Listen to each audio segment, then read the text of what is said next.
បាទជំរាបសួរសាស្ត្រទាំងអស់គ្នាសម្រាប់បងប្អូនដែលប្រឡងវគ្គ24ទទួលបានពិន្ទុខ្ពស់ហើយមានបំណងចង់បានសៀវភៅតេស្តជំនាញយកទៅសិក្សាដើម្បីជាប្រយោជន៍នៅក្នុងការណែនាំខ្លួនយើងសិក្សាទៅលើពាក្យតាក់ទងជាមួយនឹងការសម្ភាសផ្សេងៗក៏ដូចជាវីដេអូមេរៀនផ្សេងៗដែលមានការបញ្យល់នៅក្នុងហ្នឹងហើយសម្រាប់បងប្អូនក៏ដូចជាបងដែលនៅឆ្ងាយពីសាលាចង់យកសៀវភៅនេះយកទៅរៀនមុនបាទហើយសៀវភៅនេះគឺយើងអាចយកទៅសិក្សាបានគ្រប់វគ្គទាំងអស់តែម្ដងបាទន័យថាបើសិនជាវគ្គនេះបងដែលគាត់ប្រឡងបានពិន្ទុទាបក៏គាត់អាចយកទៅមើលបាន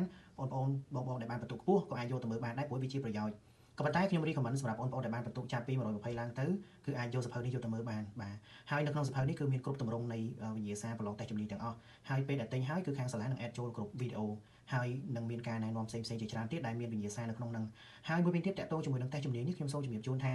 ពេលដែលដឹងលទ្ធផលហើយសិស្សទាំងអស់គ្នាដែលចង់រៀនតេស្តជំនាញគឺអាចអញ្ជើញមកសាលាបានគឺយើងមានឧបករណ៍គ្រប់ទាំងអស់តែម្ដងសម្រាប់សិក្សាអញ្ចឹងសម្រាប់បងក៏ដូចជាបងដែលចង់បានសៀវភៅឬក៏ចង់បាទត្រៀមនៅក្នុងការរៀនតេស្តជំនាញសាលាមានបើកទទួលឡើងអញ្ចឹងទាំងអស់គ្នាអាចធ្វើការទំនាក់ទំនងមកកាន់ page ដោយផ្ទាល់ឬក៏ comment នៅខាងក្រោមនៃវីដេអូនេះបាទសូមអរគុណ